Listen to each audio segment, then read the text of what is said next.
सप्तषष्टितमः सर्गः। मार्कंडेय आदि मुनियों तथा मंत्रियों का राजा के बिना होने वाली देश की दुर्वस्था का वर्णन करके वशिष्ठ जी से किसी को राजा बनाने के लिए अनुरोध। अयोध्या में लोगों की वो रात रोते कलपते ही बीती। उसमें आनंद का नाम भी नहीं था।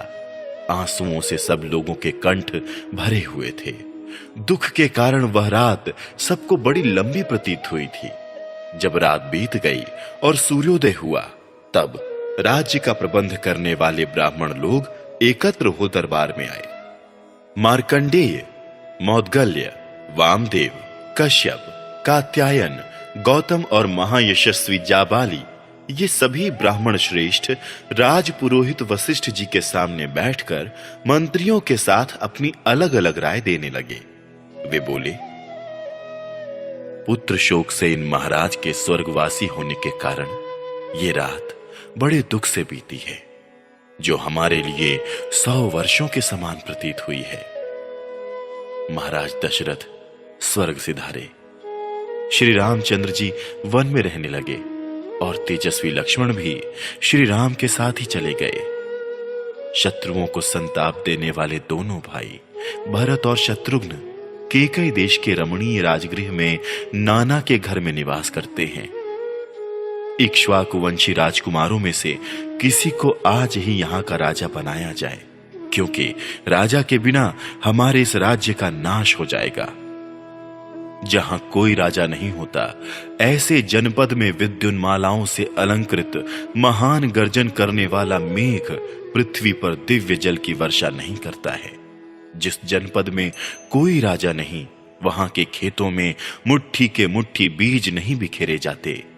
राजा से रहित देश में पुत्र पिता और स्त्री पति के वश में नहीं रहती। राजहीन देश में धन अपना नहीं होता है। बिना राजा के राज्य में पत्नी भी अपनी नहीं रह पाती है। राजा रहित देश में ये महान भय बना रहता है। तब फिर दूसरा कोई सत्य कैसे रह सकता है? बिना राजा के राज्य में मनुष्य कोई पंचायत भवन नहीं बनवाते, रमणीय उद्यान का भी निर्माण नहीं करवाते तथा हर्ष और उत्साह के साथ पुण्यग्रह भी नहीं बनवाते हैं। जहां कोई राजा नहीं, उस जनपद में स्वभावतः यज्ञ करने वाले द्विज और कठोर व्रत का पालन करने वाले जितेंद्रिय ब्राह्मण उन बड़े बड़े यज्ञों का अनुष्ठान नहीं करते जिनमें सभी ऋत्विज और सभी यजमान होते हैं। राजा रहित जनपद में कदाचित महायज्ञों का आरंभ हो भी तो उनमें धन संपन्न ब्राह्मण भी ऋत्विजों को पर्याप्त दक्षिणा नहीं देते। अराजक देशों में राष्ट्र को उन्नतिशील बनाने वाले उत्सव, जिनमें नट और नर्तक हर्ष में भरकर अपनी कला का प्रदर्शन करते हैं, बढ़ने नहीं पाते तथा दूसरे राष्ट्र हितकारी संघ भी नहीं पनपने पाते हैं। बिना राजा के राज्य में वादी और प्रतिवादी के विवाद का संतोषजनक निपटारा नहीं हो पाता अथवा व्यापारियों को लाभ नहीं होता। कथा सुनने की इच्छा वाले लोग कथावाचक पौराणिकों की कथाओं से प्रसन्न नहीं होते। राजा रहित जनपद में सोने के आभूषणों से विभूषित हुई कुमारियां एक साथ मिलकर संध्या के समय उद्यानों में क्रीड़ा करने के लिए नहीं जाती हैं। बिना राजा के राज्य में धनी लोग सुरक्षित नहीं रह पाते तथा कृषि और गोरक्षा से जीवन निर्वाह करने वाले वैश्य भी दरवाजा खोलकर नहीं सो पाते हैं। राजा से रहित जनपद में कामी मनुष्य नारियों के साथ शीघ्रगामी वाहनों द्वारा वन विहार के लिए नहीं निकलते हैं। जहां कोई राजा नहीं होता, उस जनपद में 60 वर्ष के दांतार हाथी घंटे बांधकर सड़कों पर नहीं घूमते हैं।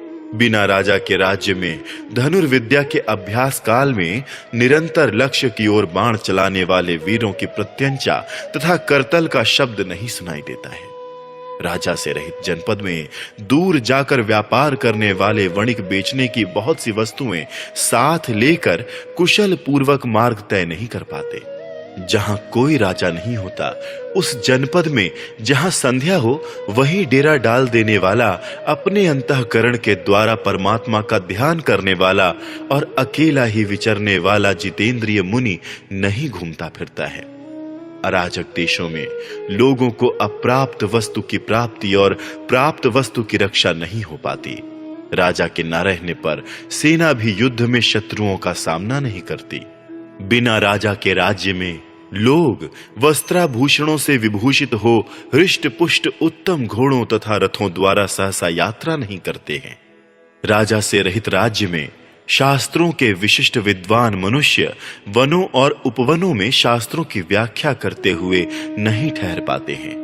जहां अराजकता फैल जाती है उस जनपद में मन को वश में रखने वाले लोग देवताओं की पूजा के लिए फूल, मिठाई और दक्षिणा की व्यवस्था नहीं करते हैं। जिस जनपद में कोई राजा नहीं होता है वहां चंदन और अगुरु का लेप लगाए हुए राजकुमार वसंत ऋतु के खिले हुए वृक्षों की भांति शोभा नहीं पाते हैं।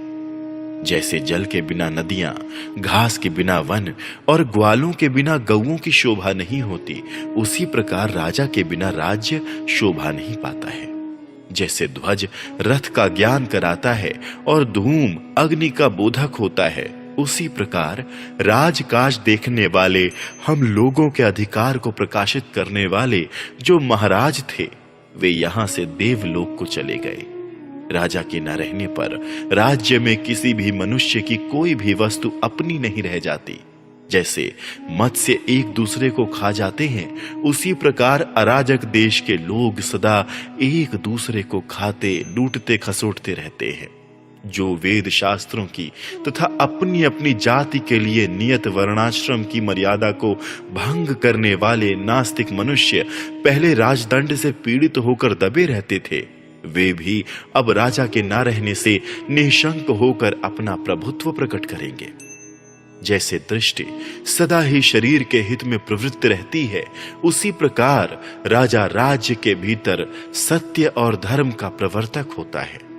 राजा ही सत्य और धर्म है, राजा ही कुलवानों का कुल है, राजा ही माता और पिता है तथा राजा ही मनुष्यों का हित करने वाला है। राजा अपने महान चरित्र के द्वारा यम, कुबेर, इंद्र और महाबली वरुण से भी बढ़ जाते हैं।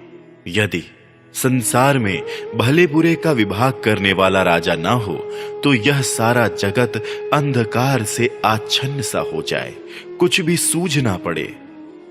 वशिष्ठ जी, जैसे उमड़ता हुआ समुद्र अपनी तट भूमि तक पहुंचकर उससे आगे नहीं बढ़ता, उसी प्रकार हम सब लोग महाराज के जीवन काल में भी केवल आपकी ही बात का उल्लंघन नहीं करते थे।